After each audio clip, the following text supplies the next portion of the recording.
Olá pessoal, tudo bem? Vamos começar mais uma aula de geografia. Hoje nosso tema será questão energética mundial e no Brasil. Preste atenção, capítulo 15 no material de vocês. Vamos fazer uma introdução e posteriormente vamos direto às questões. Olha só, o balanço energético mundial indica o predomínio da queima de combustíveis fósseis na produção de energia, gerando diferentes impactos ambientais. Bom, nessa primeira parte já vou dizendo a vocês o seguinte, que o mundo é viciado em petróleo. As maiores economias do mundo queimam petróleo e carvão mineral, no caso da China. Então, hoje, as duas maiores economias, Estados Unidos, que é o maior consumidor do planeta de petróleo, e a China, maior consumidor do mundo de petróleo. Então, esses dois países, tanto os Estados Unidos como a China, eles utilizam muitos combustíveis fósseis. Só lembrando que combustíveis fósseis vão ser petróleo, carvão mineral, gás natural. Também entra outros, como sítio betuminoso, só que não é muito falado, porque ele, por enquanto, é pouco explorado. Os Estados Unidos que estão utilizando essa tecnologia para ver essa forma de energia, certo? Porque, como os Estados Unidos é o país que mais consome petróleo, eles precisam, para a economia continuar crescendo, cada vez mais desse recurso. Certo? Então, na geografia, dentro da geopolítica, nós falamos muito sobre a questão das guerras, e o principal motivo é o petróleo. E os Estados Unidos interferem diretamente nas economias de vários países do mundo, principalmente onde tem mais petróleo, que nós vamos ver mais adiante, como a Arábia Saudita, por exemplo. Bom, então, pessoal, para ficar atento, o mundo hoje, com algumas exceções, utilizam na sua grande maioria os combustíveis fósseis. A consequência é o que será a grande emissão de dióxido de carbono e outros gases poluentes, que nós chamamos também de gases de efeito estufa. Certo? Então, só para fazer a introdução. Tem país onde a matriz energética é um pouco diversificada. É o caso do Brasil. Nós vamos ver mais adiante também. Certo? O Brasil leva vantagem em relação ao resto do mundo, porque é um país muito grande. Nós temos muitos rios, principalmente rios de Planalto, que é excelente para geração de energia elétrica. Então, o Brasil produz, a nossa matriz energética é diversificada e, vamos dizer assim, limpa em relação ao resto do mundo. Grande parte da nossa energia vem da força das águas, dos rios, que movimentam as turbinas, nas hidrelétricas que geram energia. O Brasil também tem o etanol, que é um combustível renovável e menos poluente em comparação ao petróleo. Mas é 100% limpo? Não. Certo? Vai causar impactos ambientais no lugar onde você vai plantar a cana-de-açúcar. Certo? E nós temos uma matriz em relação à energia eólica muito grande.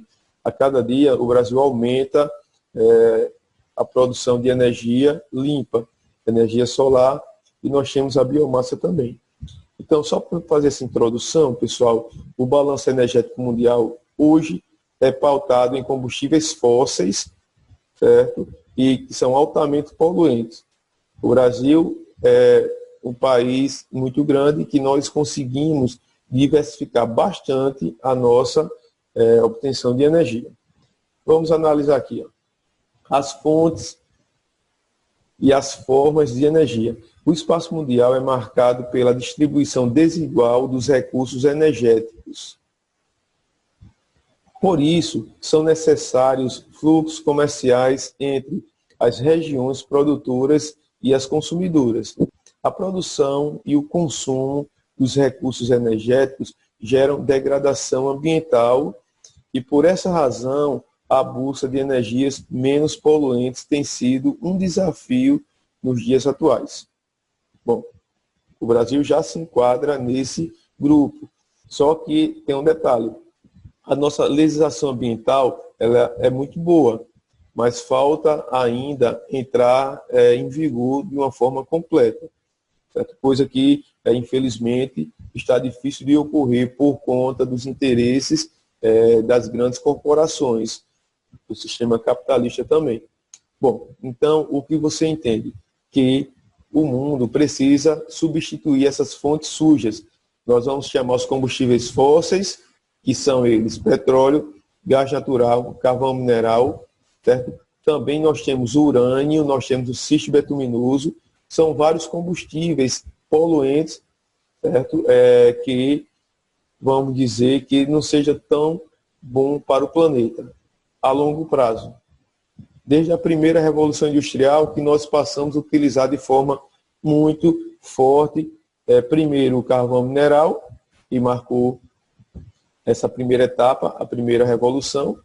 O petróleo já foi utilizado na segunda Revolução Industrial e até hoje é utilizado em grande escala. Bom, mas em relação ao Brasil, olha, a tendência do crescimento de consumo de energia no Brasil, desde 1970, evidencia o incremento dos setores produtivos impulsionado pela ampliação do mercado interno e pela integração da economia brasileira ao mercado global. Veja bem, o Brasil começou seu processo de industrialização na década de 30.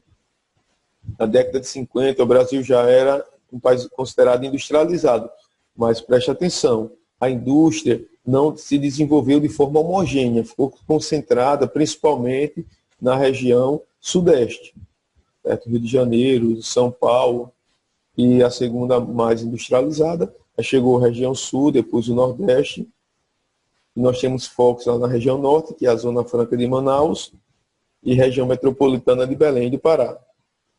Bom, então até aqui deu para ter uma noção do conteúdo que nós vamos trabalhar hoje. Eu vou colocar aqui outro tema para a gente prosseguir. Pronto. Fontes, as fontes e as formas de energia. Pessoal, a Revolução Industrial marcou a utilização dos combustíveis fósseis. Olha só, incorporação de novas fontes de energia na produção, certo? Foi o ciclo do carvão. Só lembrando que dos 3 combustíveis fósseis, petróleo, gás natural e carvão mineral, o mais sujo, o mais poluente é o carvão mineral, certo? O carvão, infelizmente, ele foi utilizado durante séculos e hoje ainda tem países que não conseguiram se desenvolver ao ponto de deixar essa fonte suja de lado. É o caso da China. Apesar de todos os esforços para minimizar o uso do carvão, eles ainda, o parque industrial chinês utiliza em grande escala esse recurso. Lembrando que a China é um dos países que mais investe em energia limpa do mundo, mas para suprir a demanda pode levar décadas ou até mais tempo para chegar a não precisar mais do carvão. Vamos entender mais um pouco. Olha só, século XIX, início da produção de eletricidade por meio de geradores elétricos. Certo? Século XX, crescente importância do petróleo na estrutura energética nos países industrializados. Claro, a indústria hoje necessita de muito petróleo. Se você for analisar na cadeia produtiva, o petróleo é essencial, tanto para combustíveis, tanto para a indústria petroquímica, tanto para a indústria do agronegócio. Como assim?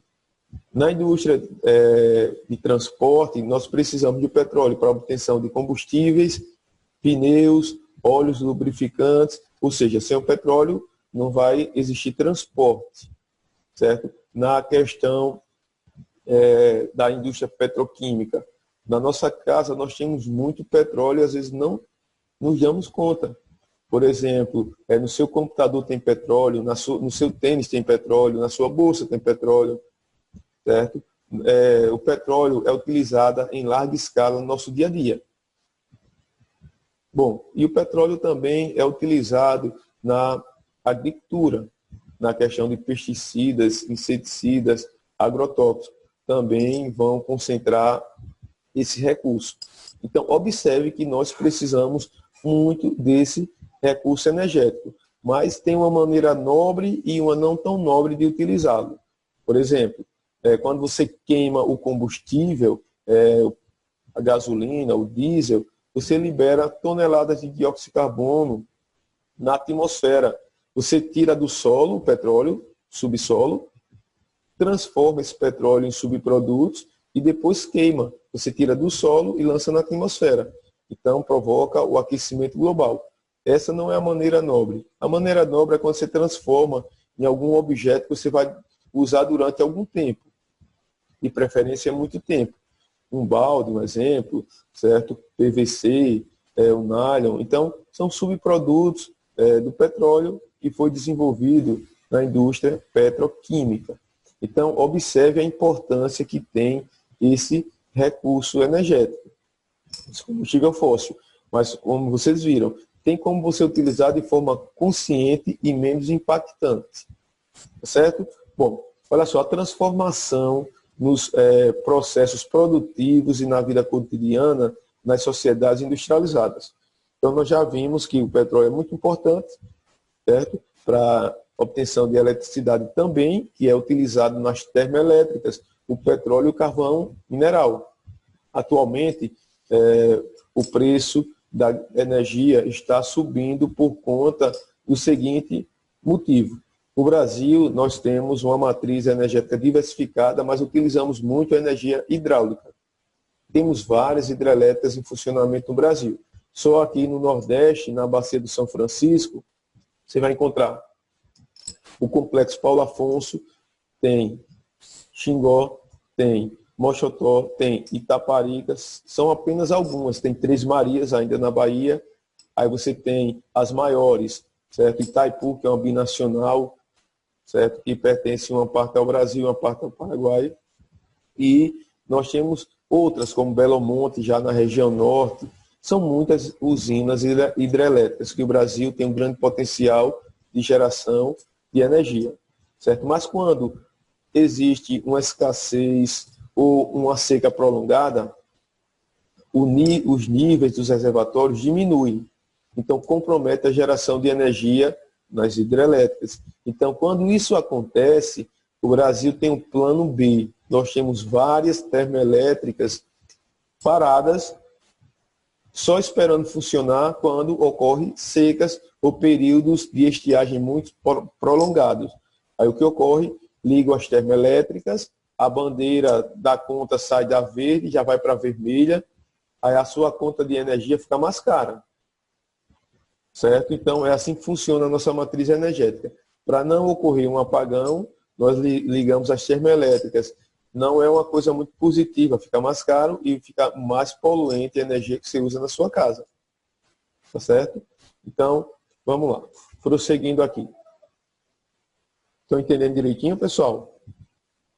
Nosso tema hoje é bem interessante. Quando fala de energia, matriz energética, é uma coisa muito legal. Olha só.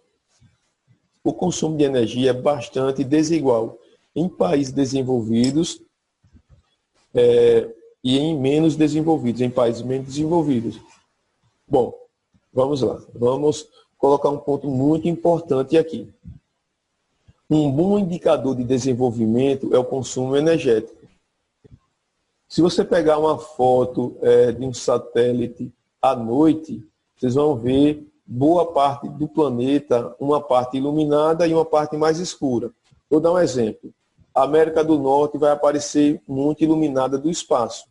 Já a África, você vai encontrar quase totalmente escuro, com algumas exceções, da África do Sul, do Egito, e são os países emergentes, são os países industrializados do continente africano. Então, você vai averiguar que lá no sul do país vai aparecer, da África, do continente africano, vai aparecer um pouco mais claro, e na parte norte também, lá próximo ao mar Mediterrâneo, tá certo? Bom, então, o consumo de energia é um bom indicador de desenvolvimento.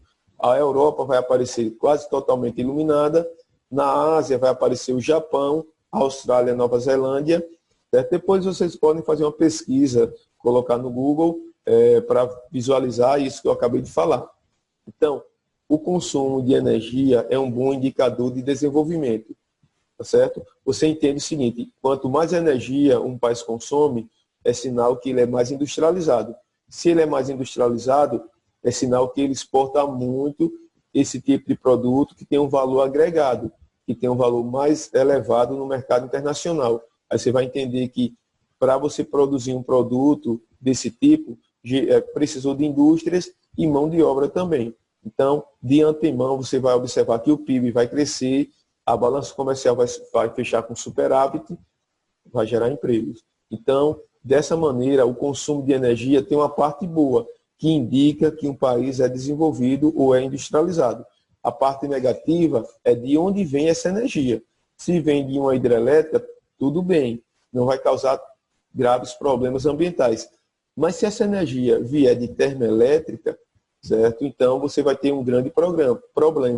Você vai ter um país que consome muita energia e que, para obter essa energia, necessita de muito carvão e petróleo. Ou seja, vai ser um grande poluente, que é o caso dos Estados Unidos e da China. A China libera, por ano, mais de 3 bilhões de toneladas de dióxido de carbono, que é um gás estufa. Os Estados Unidos também, mais de 3 bilhões de toneladas. Somente 2 países no mundo, China e Estados Unidos, lançam por ano mais de 6 bilhões de toneladas de dióxido de carbono. Isso é uma quantidade muito grande. Isso afeta o equilíbrio. O planeta está ficando mais quente, o planeta está ficando com febre. Essa é uma analogia, né, para você entender que está ficando complicado. As espécies não conseguem, vamos dizer, evoluir, se adaptar a esses fatores climáticos em um curto período de tempo. Esse curto período de tempo que eu falo, o tempo do ser humano, o tempo geológico já é outra história, tá certo? Bom, então, pessoal, observe que esse tema é um tema também muito forte para Enem. Então, é necessário que você tenha bastante atenção. Então, entendido aí que o consumo de energia significa que um país é mais ou menos desenvolvido, tá certo? E a matriz energética do mundo hoje ainda está em cima dos combustíveis fósseis. Vamos passar aqui mais uma tela. Carvão. Olha, China e Estados Unidos são os maiores produtores mundiais de carvão. Só que os Estados Unidos, pessoal, apesar de ser um dos maiores produtores, eles consomem mais petróleo. Tá certo? Aqui você tem as maiores jazidas. No Brasil, não vai aparecer pela quantidade, que é muito pequena. Mas no Brasil, o carvão encontrado fica na região sul. E é um carvão de baixa qualidade. Tá certo? Que tem carvão mineral, pessoal. Cuidado para não confundir com carvão vegetal. Carvão mineral tem um poder de calor muito superior ao carvão vegetal. Muitas vezes são utilizados nas siderúrgicas e metalúrgicas para derreter outros minerais para formar ligas metálicas. Certo? Então, vocês vão encontrar nos Estados Unidos, na Europa, certo? Na Ásia, vocês vão encontrar, e também na África do Sul, aqui no sul do continente africano. Essas são as maiores reservas de carvão mineral do mundo. Vamos lá, vamos agora falar do petróleo, né? Olha só, interessante, viu? Nós temos os países que mais produzem, os países que mais consomem. Os países que mais exportam, os países que mais importam. Mas, para ficar claro, os países de maior produção vai ser Arábia Saudita, Rússia, Estados Unidos.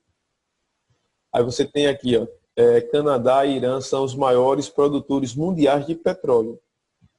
As reservas que eles conhecem, ou seja, as reservas provadas desses países, vão durar muito tempo.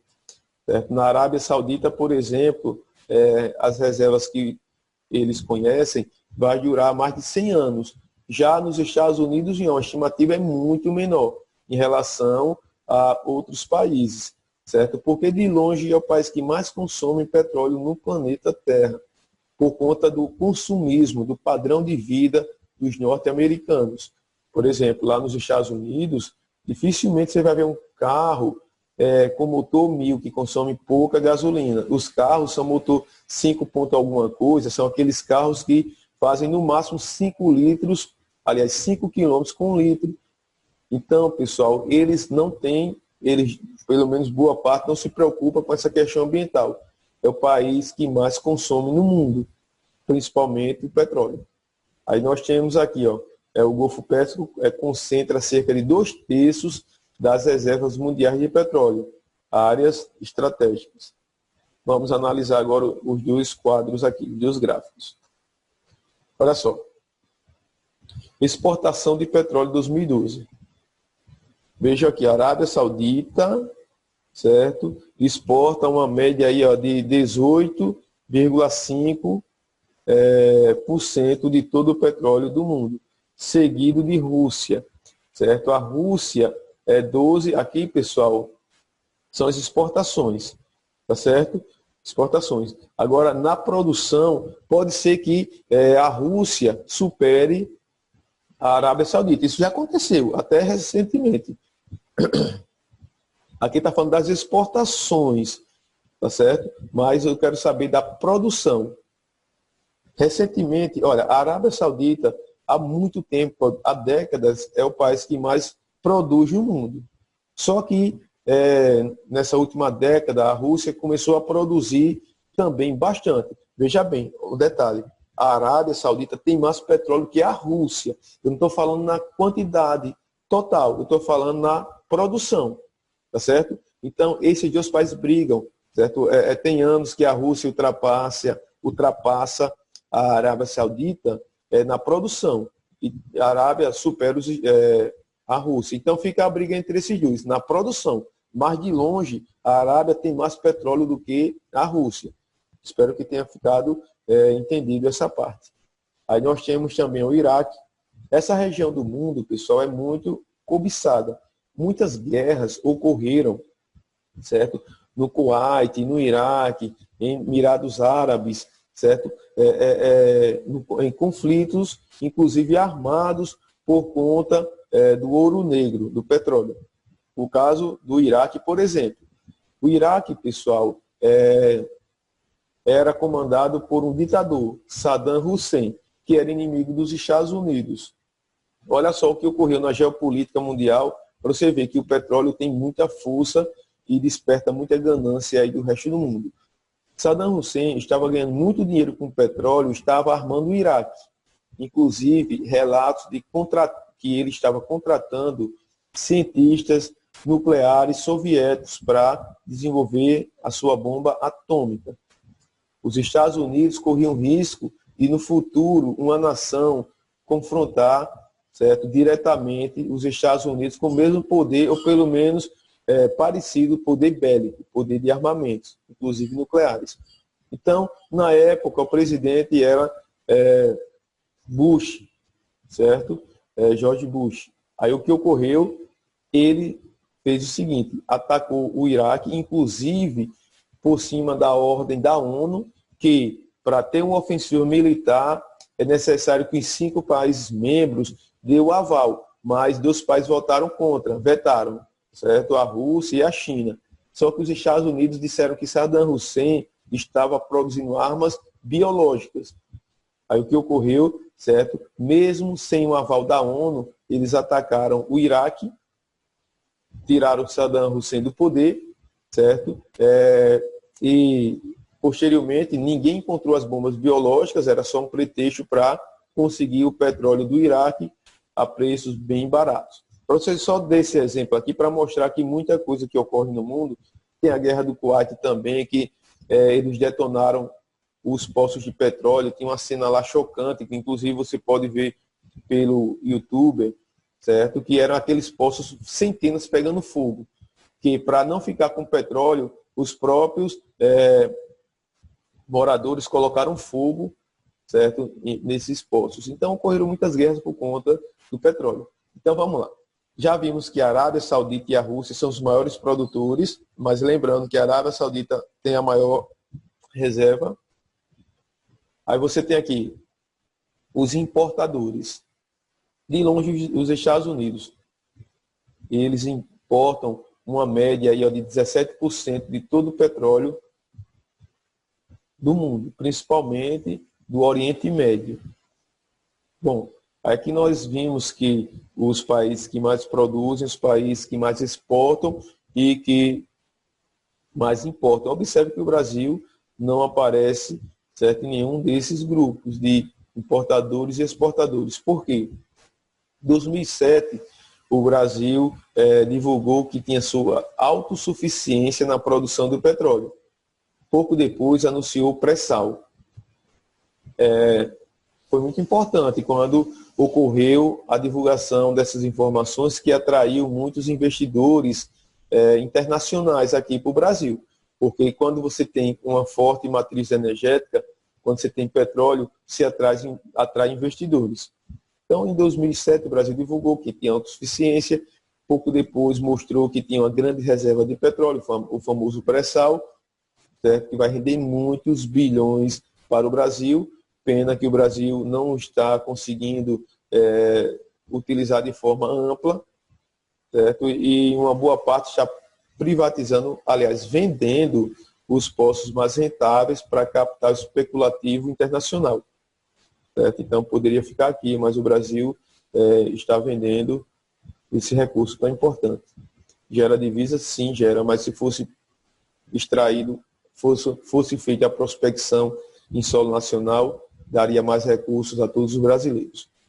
Bom, pessoal, seguinte, olha só, nosso tempo está finalizando, certo? Então, na próxima aula a gente prossegue. Hoje o tema foi energia, falamos de energia no mundo e no Brasil, tá certo?